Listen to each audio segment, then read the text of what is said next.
السلام علیکم. امید ہے کہ آپ سب خیریت سے ہوں گے. پچھلے لیکچر میں ہم نے میر تقی میر کا تعارف پڑھا تھا, میر تقی میر کی شاعری کی خصوصیات پڑھی تھیں. اب ہم میر تقی میر کی غزلوں کی جانب بڑھتے ہیں. میر تقی میر کی غزلیں پڑھنے سے پہلے, ہمارے نصاب میں میر تقی میر کی 2 غزلیں شامل ہیں.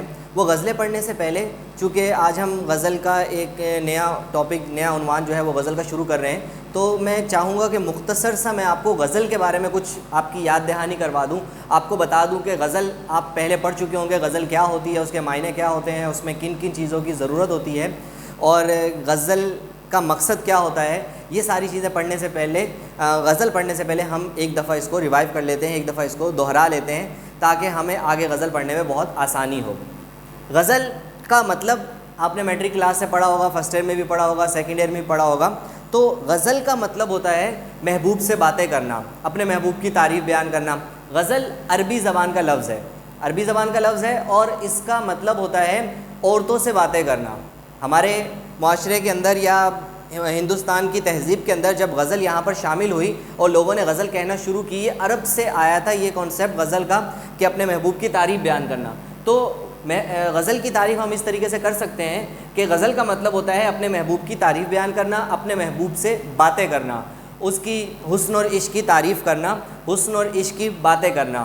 یہ آسان الفاظ میں ہم غزل کی تعریف کر سکتے ہیں. اس زمانے میں چونکہ ہر کسی کا محبوب جو ہے وہ ایک عورت ہی ہوا کرتی تھی, عورتیں جو ہیں وہ غزلیں نہیں لکھتے تھیں, علم و ادب کا کام عورتیں زیادہ نہیں کرتی تھیں, مرد ہی زیادہ کیا کرتے تھے, اس لیے غزل کا لفظ کا انتخاب کیا گیا, اور اس کا مطلب یہ ہوتا ہے کہ عورتوں سے باتیں کرنا.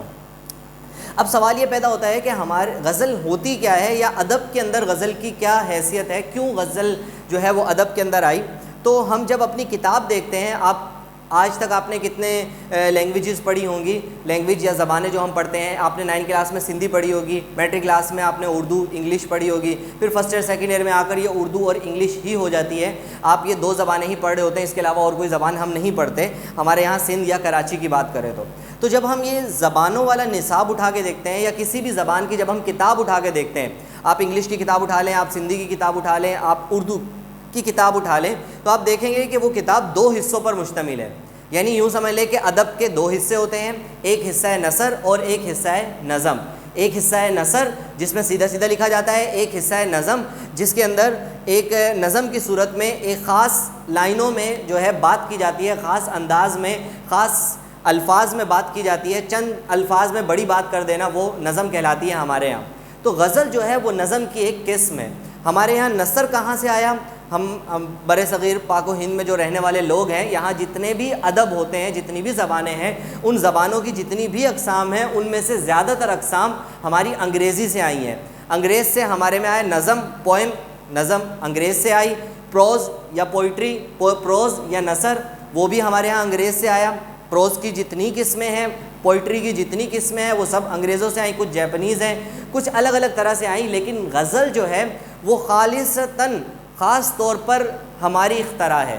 ہماری یعنی بر صغیر میں رہنے والے لوگ جو ہیں, جو اردو بولنے والے لوگ ہیں, یعنی آپ دیکھیں کہ انگلش میں صرف پوئم ہوتی ہے, محبوب کی تعریف کرنی ہے تو پوئم کے اندر ہی کرنی ہے, چاہے کچھ بھی کہنا ہے پوئم کے اندر کہنا ہے. لیکن یہاں پر 2 چیزیں ہوتی ہیں, اردو ادب کے اندر نظم بھی ہوتی ہے اور غزل بھی ہوتی ہے. غزل ایک الگ موضوع ہوتا ہے اس کا, اور نظم کا الگ موضوع ہوتا ہے. ایسا نہیں ہے کہ ہم نظم کے موضوعات غزل میں نہیں لکھ سکتے, یا غزل کے موضوعات نظم میں نہیں کر سکتے. ہم دونوں طرح سے کر سکتے ہیں. یعنی اپنے محبوب کی باتیں ہم غزل میں بھی کر سکتے ہیں اور نظم میں بھی کر سکتے ہیں. لیکن خالصتاً جو خاص طور پہ غزل بنائی گئی ہے, وہ صرف اپنے محبوب کی تعریف بیان کرنے کے لیے یا حسن اور عشق کی باتیں کرنے کے لیے.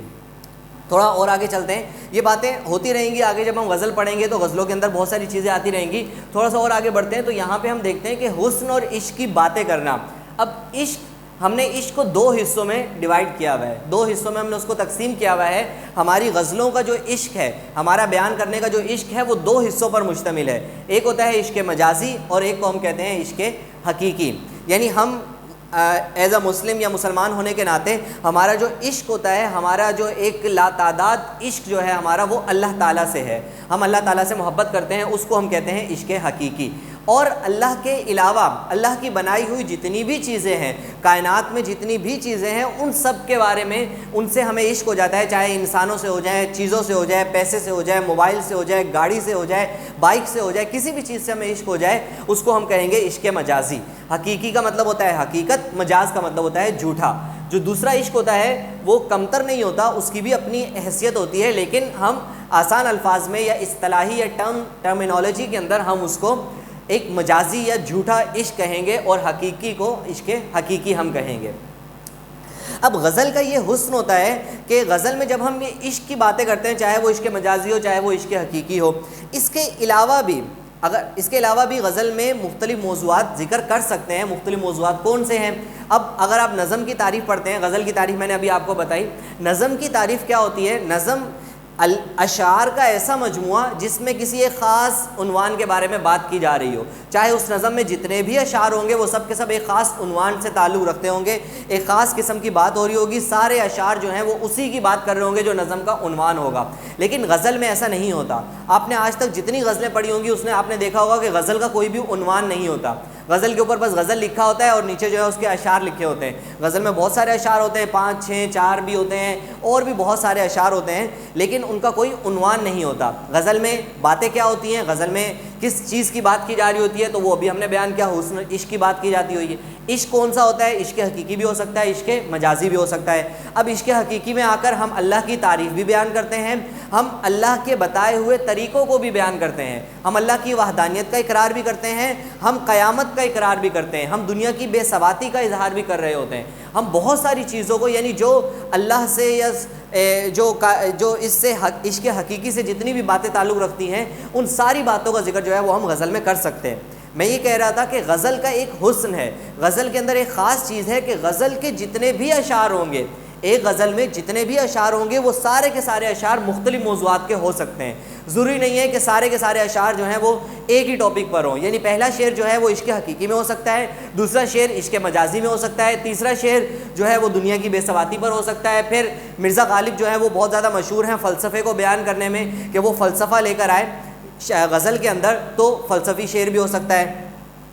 آپ نے غزل پڑھی ہوگی فرسٹ ایئر سیکنڈ ایئر میں، کوئی امید بر نہیں آتی، کوئی صورت نظر نہیں آتی، آگے آتی تھی حال دل پر ہنسی، اب کسی بات پر نہیں آتی، موت کا ایک دن معین ہے، نیند کیوں رات بھر نہیں آتی۔ اب پہلا شعر دیکھیں، کوئی امید بر نہیں آتی، کوئی صورت نظر نہیں آتی، عشق مجازی۔ آگے آتی تھی حال دل پر ہنسی، اب کسی بات پر نہیں آتی، پھر سے عشق مجازی۔ موت کا ایک دن معین ہے، نیند کیوں رات بھر نہیں آتی، عشق حقیقی۔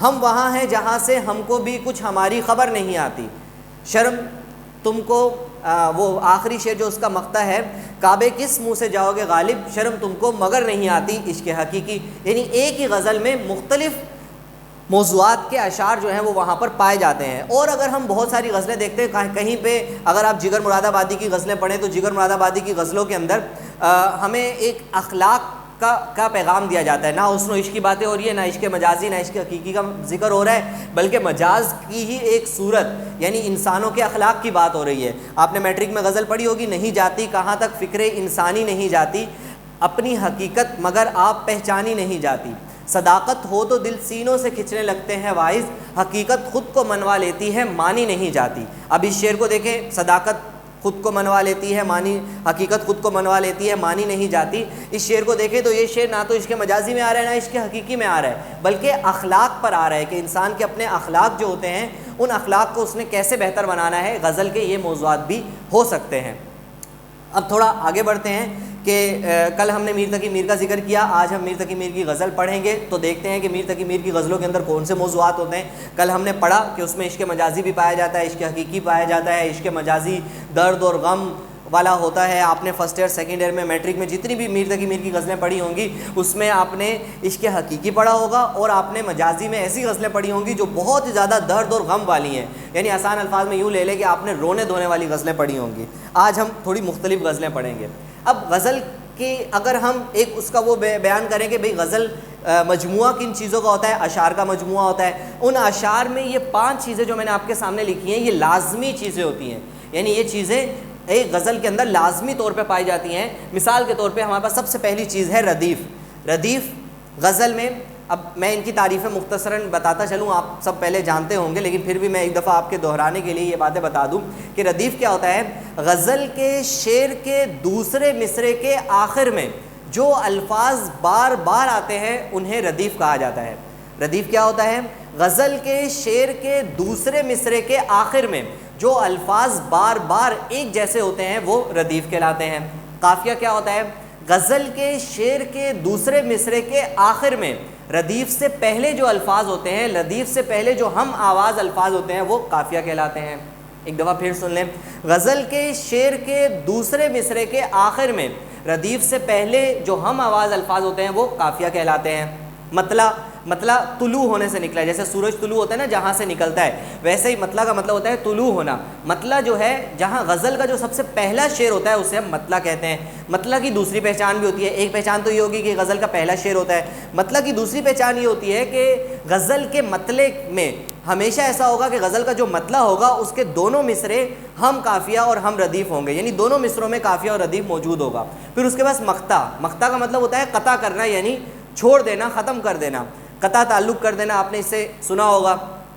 مقطع غزل کے آخری شعر کو مقطع کہا جاتا ہے، جیسا کہ ہم آخری شعر میں، اور اس کی دوسری پہچان یہ ہوتی ہے کہ مقطع میں شاعر ہمیشہ اپنا تخلص استعمال کرتا ہے۔ تخلص کیا ہوتا ہے؟ شاعر کا مختصر نام جو وہ اپنا شاعری میں استعمال کرتا ہے، وہ اس کا اصل نام بھی ہو سکتا ہے، وہ اس کا حقیقی نام بھی ہو سکتا ہے۔ جیسے علامہ محمد اقبال ہیں، علامہ محمد اقبال کا وہ اپنا اصل نام ہی تخلص کے طور پہ استعمال کرتے تھے، یعنی اقبال۔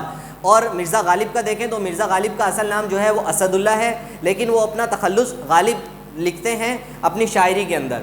یہاں میں نے آپ کے سامنے ایک مثال دی ہے، اس مثال سے ہم بہت ساری چیزیں پڑھ لیتے ہیں۔ یہ میر تقی میر کی میں نے غزل کے چند اشعار لکھے ہیں، اس میں ہم موضوعات والی پریکٹس بھی کر سکتے ہیں اور ان پانچوں چیزوں کی پریکٹس بھی ہم یہاں پر کر لیں گے۔ شعر ہے ہمارے پاس، فقیرانہ آئے صدا کر چلے، میاں خوش رہو ہم دعا کر چلے، دکھائی دیے یوں کہ بے خود کیا، ہمیں آپ سے بھی جدا کر چلے، جبھی سجدہ کرتے ہی کرتے گئی، حق بندگی ہم ادا کر چلے۔ اب غزل کا ابھی میں نے بتایا کہ غزل میں موضوعات کیا ہوتے ہیں، فقیرانہ آئے صدا کر چلے، میاں خوش رہو ہم دعا کر چلے، کہ ہم فقیروں کی طرح اس دنیا میں آئے اور ہم اب جا رہے ہیں تو بس ہم دعا ہی کر سکتے ہیں، اور ہم اس دنیا سے جا رہے ہیں کیونکہ ایک دن ہر ایک نے اس دنیا سے چلے آنا ہے۔ یہاں پہ موضوع کون سا ہے؟ عشق حقیقی کا۔ پھر دکھائی دیے یوں کہ بے خود کیا، ہمیں آپ سے بھی جدا کر چلے، کہ میر تقی میر کہتے ہیں کہ ہمارا محبوب جب ہمیں دکھائی دیتا ہے تو ہم اپنے آپ میں نہیں رہتے، ہم اس میں کھو جاتے ہیں، اپنے محبوب میں کھو جاتے ہیں۔ اب یہاں پہ اس کا یہ حسن ہے کہ اس کے اندر دونوں موضوعات آ رہے ہیں، دونوں طرح کا عشق آ رہا ہے، عشق مجازی بھی آ رہا ہے، عشق حقیقی بھی آ رہا ہے۔ یعنی ہم اللہ تعالیٰ کے عشق پر بھی لے سکتے ہیں کہ اللہ تعالیٰ کی نعمتوں کو جب ہم دیکھتے ہیں تو ہم اس میں کھو جاتے ہیں، اور عشق مجازی میں بھی لے سکتے ہیں کہ جب ہم اپنے محبوب کو دیکھتے ہیں تو ہم اس میں کھو جاتے ہیں اور اپنے محبوب کی ہم تعریف بیان کرتے ہیں، اپنے آپ کو ہم بھول جاتے ہیں اپنے محبوب کے سامنے۔ تو یہ دونوں میں آ رہے ہیں، عشق مجازی عشق حقیقی دونوں میں۔ پھر جبھی سجدہ کرتے ہی کرتے گئی، حق بندگی ہم ادا کر چلے، یہ ڈیفینیٹلی آسان ہے، بالکل عشق حقیقی میں ہے کہ ہم پوری زندگی اللہ تعالیٰ کی عبادت کرتے گئے اور کرتے ہی کرتے ہمیں موت آ گئی۔ آخر میں نے مقطع جو لکھا ہے وہ میں نے الگ غزل سے لیا ہے، میر ان نیم باز آنکھوں میں ساری مستی شراب کی سی ہے۔ اس شعر کو ہم پہلے بھی ذکر کر چکے ہیں، یہ پورا کا پورا شعر جو ہے عشق مجازی پر ہے، جیسے یہ پورا شعر عشق حقیقی پر ہے، یہ عشق حقیقی پر ہے، یہ عشق مجازی حقیقی دونوں میں ہے، یہ والا شعر جو ہے وہ عشق مجازی پر ہے۔ شاعر جو ہے وہ اپنے محبوب کو ہی مخاطب کر رہے ہیں، وہ اللہ تعالیٰ کو مخاطب نہیں کر رہے۔ اگر ہم اب ان کی مثالیں دیکھ لیں، ردیف، تو یہاں پر ردیف ہمارے پاس کیا ہے؟ ردیف ہمارے پاس کر چلے، میں نے بتایا شعر غزل کے شعر کے دوسرے مصرے کے آخر میں جو الفاظ بار بار آتے ہیں وہ ہمارے پاس ردیف ہوتے ہیں۔ کر چلے، کر چلے، کر چلے، یہ ایک ہی غزل کے 3 اشعار ہیں تو ان میں کر چلے تینوں دفعہ جو ہے وہ ہمارے پاس ردیف ہے۔ اب قافیہ کیا ہوتا ہے؟ غزل کے شعر کے دوسرے مصرے کے آخر میں جو ردیف سے پہلے الفاظ ہوتے ہیں، ہم آواز الفاظ، دعا، جدا، ادا، یہ ہمارے پاس یہاں پر قافیہ ہے۔ اب یہاں پر دیکھیں تو آپ کہیں گے کہ بھئی کر چلے یہاں پر ہے، لیکن پہلے والے شعر میں دونوں میں موجود ہے۔ تو میں نے آپ کو یہ بتایا کہ مطلع جو ہے یہ غزل کا مطلع ہے، یعنی غزل کا پہلا شعر ہے، اور مطلع کی یہ خاصیت ہوتی ہے کہ مطلع میں دونوں مصروں میں قافیہ اور ردیف ہوتے ہیں، یعنی غزل کا جو بھی ردیف ہوگا وہ مطلع کے دونوں مصروں میں موجود ہوگا، جو بھی قافیہ ہوگا وہ مطلع کے دونوں مصروں کے اندر موجود ہوگا۔ پھر اس کے بعد ہم مقطع کی بات کرتے ہیں تو یہ غزل کا آخری شعر ہے، یہ کسی اور غزل کا ہے لیکن اس کا آخری شعر ہے۔ اس میں شاعر نے اپنا تخلص استعمال کیا ہے، میر ان کا تخلص ہے، یہ نشانی جو ہے یہ تخلص کی نشانی ہوتی ہے، یہ اوپر لگی ہوئی ہے، تو میر نے اپنا تخلص استعمال کیا، میر اپنے آپ سے مخاطب ہو کر کہہ رہے ہیں یہ غزل کا مقطع ہے۔ تخلص کی تعریف بھی یہاں پر آ گئی اور مقطع کی تعریف بھی یہاں پر آ گئی۔ اب ہم آگے بڑھتے ہیں اور میر تقی میر کی جو غزلیں ہمارے نصاب میں شامل ہیں ان کو ہم ایک دفعہ نوٹ سے دیکھ لیتے ہیں، ان کو پڑھ لیتے ہیں۔